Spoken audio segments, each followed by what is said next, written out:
Hello and welcome to Phyre's LEGO Reviews. Today we're going to take you all the way back to 2010 with the first series of LEGO Collectible Minifigures. There were 16 figures in this series, and at the time I believe they retailed for $2 a piece if you could find them in stores. Now, this first batch, I don't think LEGO was anticipating how high the demand would be for such figures, and so they were pretty hard to find. I don't think they were produced in as high of numbers as more recent series have been. I remember I ended up getting this series in a partially full box from Toys R Us back in the day.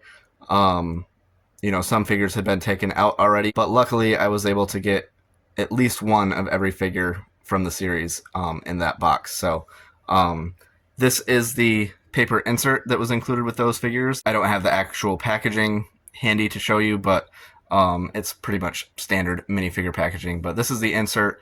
So it's got all 16 figures numbered from 1 to 16 with little boxes for you to check. And on the back side, just some very rudimentary instructions showing what things go where. Obviously, this is the first time we saw this minifigure stand piece for the figures to go on, and then some other accessories that can go on their feet. And then it shows, what accessories can go in their hands, what goes around their neck, and then the different headpieces from some of the figures. So very rudimentary. There's not a ton of extra components included with these figures, so they should be pretty straightforward to put together. If you've ever put together a minifigure before, I feel like these little instructions were not that necessary, but still helpful if, maybe a kid was their first time getting a minifigure. Now you can see I've got these in an official LEGO display case for 16 minifigures.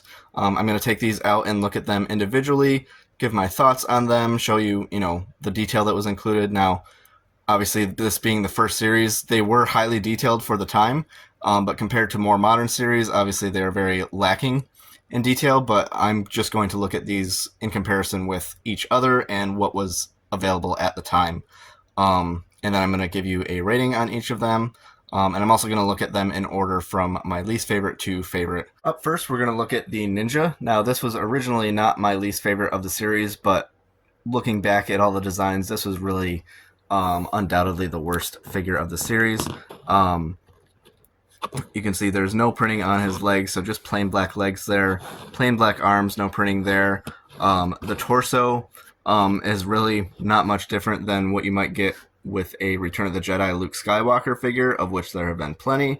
Not to mention the numerous ninjas that were already made by LEGO in the 90s and early 2000s. So this really did not improve that much on those classic ninjas. It's got the same classic ninja head covering.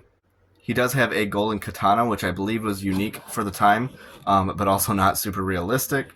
And then this is the head underneath. Now, none of these figures included double-sided heads. That is something that is pretty much standard across collectible minifigures now, but back in the early days, they just had single faces. So, yeah, very lackluster figure. I'm going to give this one a 3 out of 10. There's just not really much going for it, and there are much better ninja figures that you can get elsewhere. Up next, we've got an almost equally lackluster figure, being the Magician. Just like the Ninja, he's got plain black legs, plain black arms with white minifigure hands, but the print on the torso is a little bit more unique with that Magician design there, and he also has a magic wand. You can see with the white on both ends of it. He does include this top hat that you can interchange his hairpiece with. I always was a fan of balancing it on the end of his wand, and that is how I have him displayed. And you can see his expression there, kind of similar to some other figures we've seen before. This hairpiece may have been introduced with this figure, or at least very close to around the same time, but I think it was introduced with this figure. Now it is a pretty common hairpiece to include with minifigures, but at the time it was unique. You can see there is no printing on the back, so very lacking in detail, but a neat figure nonetheless, and I would give this one a 5 out of 10. Up next, we've got the Diver, and this minifigure does bring a splash of color, but similar to the Ninja, it is not really that unique. There were a lot of LEGO Divers done previously, again in the 90s, early 2000s, and he doesn't really bring anything that special to the table. The only really unique thing about him is the torso print, I would say. Everything else is just, pieces that you can get in those same exact colors elsewhere. And the only other unique thing would be his face print, but even that is similar to certain other figures that we have seen before. So not a super interesting figure. Some of my favorite figures from this series are concepts that LEGO had never attempted before, and that's really what I feel like makes the collectible minifigures line stand out, not including figures that have been done over and over again, but including unique figures that might not be able to be done in another theme. So this diver, he looks neat, but is not terribly unique, and I would give him a 5 out of 10. Up next, we've got the nurse, and I don't believe that LEGO had done a specific nurse minifigure, or at least that many, prior to this. So she is a little bit unique in that regard. However, I feel like her execution was very lackluster. Again, like the previous figures we've talked about, no printing on the legs, nothing on the arms. In fact, none of the figures in the series have printing on the arms, but several of them do have leg printing, but she is one of the ones that doesn't. And it's just a very plain white design now. She does include a 2x2 tile with a patient chart on it, as well as a brand new mold for a hypodermic needle. So those are both neat inclusions. She has, again, a unique face, but it is not double-sided. The hairpiece was brand new for this figure. Now it is, commonplace among a lot of minifigures, but this was the first time that it appeared. So neat there, but overall, just kind of a lackluster figure. Definitely a worthy inclusion, but not very interesting overall. So I give her a 5 out of 10. Up next, we've got the skateboarder. Again, relatively simple minifigure. He's got plain dark blue legs, no printing on the arms or back like the rest of these figures. He does have a skateboard in bright blue here that is included with him, although that design has been seen before. He does have a nice print on the torso with the skull and crossbones, and he has at the time, brand new hairpiece that suits the figure very well. A unique print on the face, but overall, another just kind of, interesting enough figure, but overall relatively lackluster. So I give him a 5 out of 10. Up next, we've got the Cowboy, and we're starting to get into some more interesting figures. Now, LEGO had done some Cowboys in the past, but none with this level of detail, I don't believe. I do enjoy the print on his torso. Again, there's no printing on the back or the arms, but the arms are a different color than the rest of the torso. He has plain brown legs, a unique face print that doesn't really resemble any other figure done previously. I believe the cowboy hat, fedora, if you will, included with him was unique at the time. I think it was a new mold. I may not be correct on that, but I think it may have been. He's also got 2 pistols here. But yeah, a really neat figure. I enjoyed him for what he was, and I think the execution was done really well. So I give him a 6 out of 10. Up next, we've got the Crash Test Dummy, and for a long time, this was my least favorite figure of the series. I just did not like him at all. But looking back, I do see some positives of this figure. It is definitely a unique concept. LEGO has never done anything like this since or before. I just wish they had executed him a little bit better. I feel like if he was done in light gray with yellow and black designs rather than being all yellow, he just always kind of looked like a naked minifigure to me, being all yellow like that. But I feel like he gets the concept across well enough. And in hindsight, I think maybe I treated him a little unfairly with my bottom ranking in the past. He is the first minifigure we've looked at that actually does have printing on the legs. He comes with a license plate and a wrench here.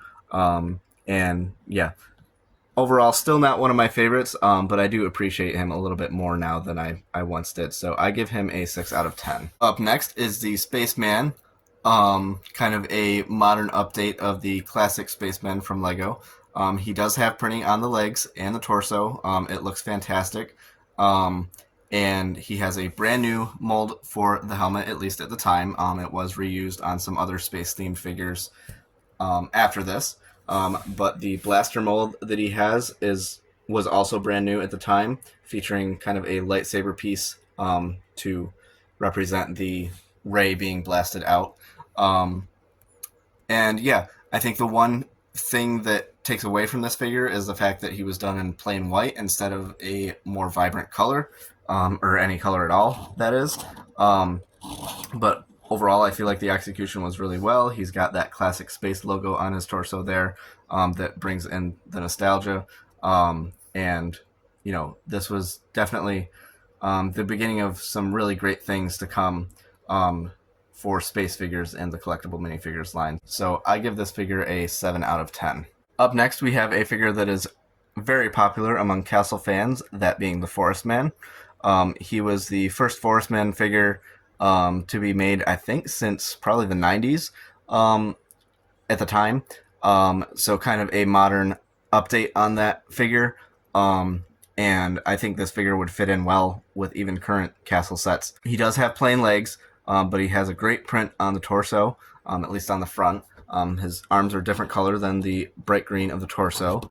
He does have a quiver for his arrows, as well as his bow, and then that classic green Forestman hat with the red feather in it.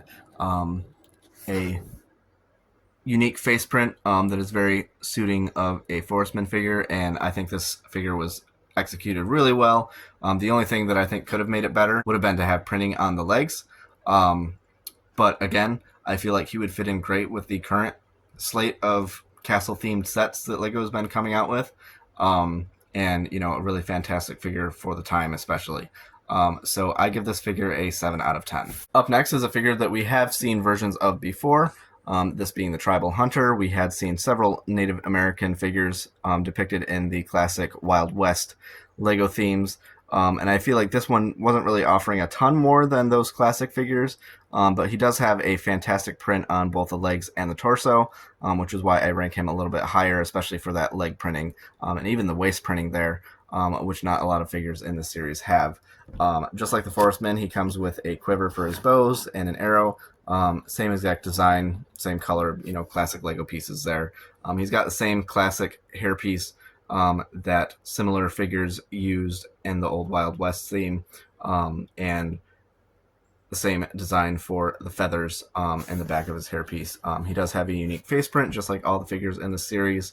But overall, not necessarily a figure that we needed for this series, but he does make a good companion to the Cowboy figure with that Wild West origin. And, the print really is fantastic, so I do give him a 7 out of 10. As we move on to our next figure, the robot, we start getting into some of the really unique figures that this series was able to create.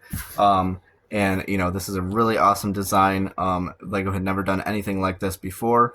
A very unique head covering, that kind of classic robot design. You can see all the bolts and stuff printed on his legs and torso. The design there on the torso, really nice. He's got this unique design for an arm, with a piece that goes into it, kind of a claw piece. So I think he was executed really well. You can see if you take off that head covering, there's a really neat print on the face underneath as well. So I think this figure was executed extremely well. A very fun figure and a very unique figure to include in this series. So I give him an 8 out of 10. Up next, we've got the Super Wrestler, obviously stylized after Mexican wrestlers. He's got a very nice light blue and red design. That face print is really incredible. There's printing on the legs, the waist being a different color than the actual leg pieces. Great print on the torso as well, and a red cape. I wish he would have included maybe an accessory like a trophy or something like that. But other than that, I feel like this figure is really fantastic. He was one of my favorites early on. I really enjoyed the splash of color that he brought to the series. Not that other figures weren't colorful, but I did like this one in particular. So I give him an 8 out of 10. Now that we're in the top 4, we're looking at what I consider the real highlights of the series. And the first of which is the Cheerleader, which surprisingly LEGO had never done prior to this.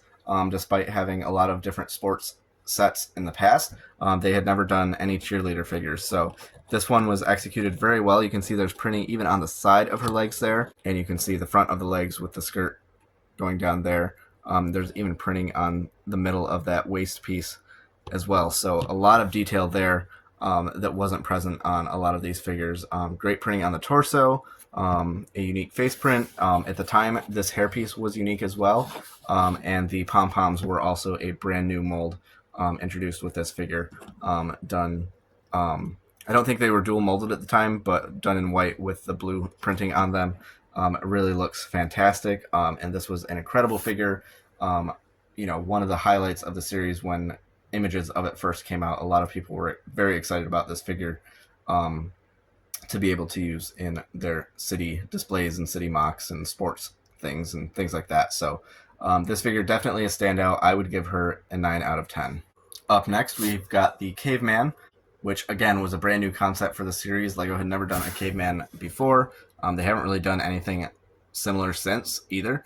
I feel like this figure is due for an update, but he has fantastic printing on the legs and torso, and then this brand new awesome hairpiece and the club, which I believe was also a brand new mold at the time. So while this first series of minifigures did not feature a ton of innovation with the prints, they did produce a lot of new molds for the figures in the series. So I feel like that is definitely a big positive that they had going for them. Underneath the hairpiece, you can see this is what his face looks like. So a little bit goofy looking without that hair and beard covering it. But overall, this is definitely a fantastic figure. One of my favorites of the series, and I give him a 9 out of 10. Now we're on to my top 2 favorite figures of the series, and my second favorite is the clown. He was done fantastically, amazing prints again on the torso and legs, lots of different colors there appropriate for a clown. He has this brand new clown horn mold, kind of like a joke horn. He's got a brand new mold for the kind of afro hairpiece done in bright red, a great print for the face, and again, LEGO had never done a clown figure before, again surprisingly, that they had never done a figure like this in the past, but this one was executed really well, and definitely is a highlight of the series. Tons of detail, looks great, and still stands up to this day as being a fantastic minifigure. So I will give him a full 10 out of 10. Finally, my favorite minifigure of the series, which maybe not everybody will agree with me, but that is the zombie. And the reason why people might not agree with me is that his accessories, that being the turkey leg and the shovel, are not unique. And overall, the figure is kind of plain with that gray suit. But I feel like, LEGO had never done a zombie before, and I'm a big fan of horror and The Walking Dead, especially at the time. This figure was a huge deal for me. They had done other monsters in the past, but never a zombie, so this was one I wanted to get like hordes of, and kind of still do. I never really quite managed to do that, but I feel like the execution of this figure was fantastic. The face has a really kind of gruesome expression, and you've got the rips in the clothing, that gray suit there, and the printing goes onto the legs as well.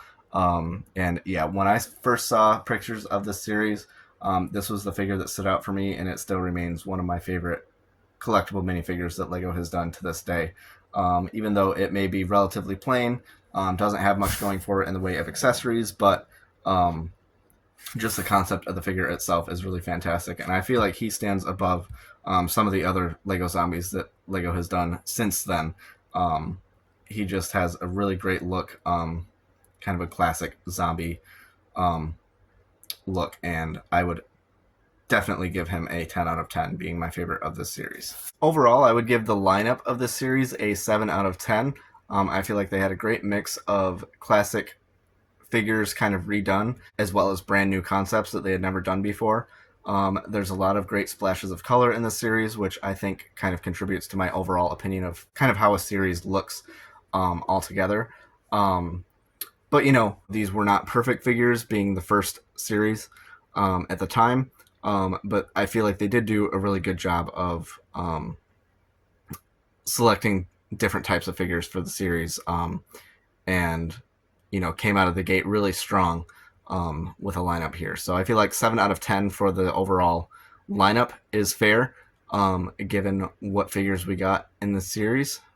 So that rating, combined with my individual ratings for each figure, averages out to about 6.9 overall for the whole series. I feel like that's definitely an accurate representation of how I feel about the whole series. you know, like I said, Lego came out of the gate really strong with this series, and laid the foundation for some really amazing series to come, and a lot of figures that would end up having counterparts later on, and kind of even start their own sub themes with, you know, horror here, castle, obviously, western with the tribal hunter and the cowboy, space, obviously, the robot and the spaceman. Um, and even city with figures like the nurse and the skateboarder. So definitely a strong start for Lego. I really enjoyed this series as a whole. I loved it when it first came out, and I still look back fondly upon it and the figures in it.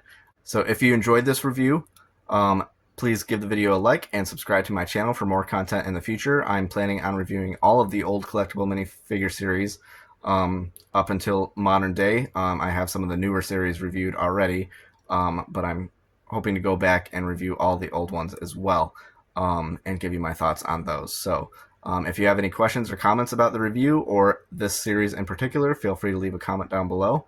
Thank you for watching, and we'll see you on the next one.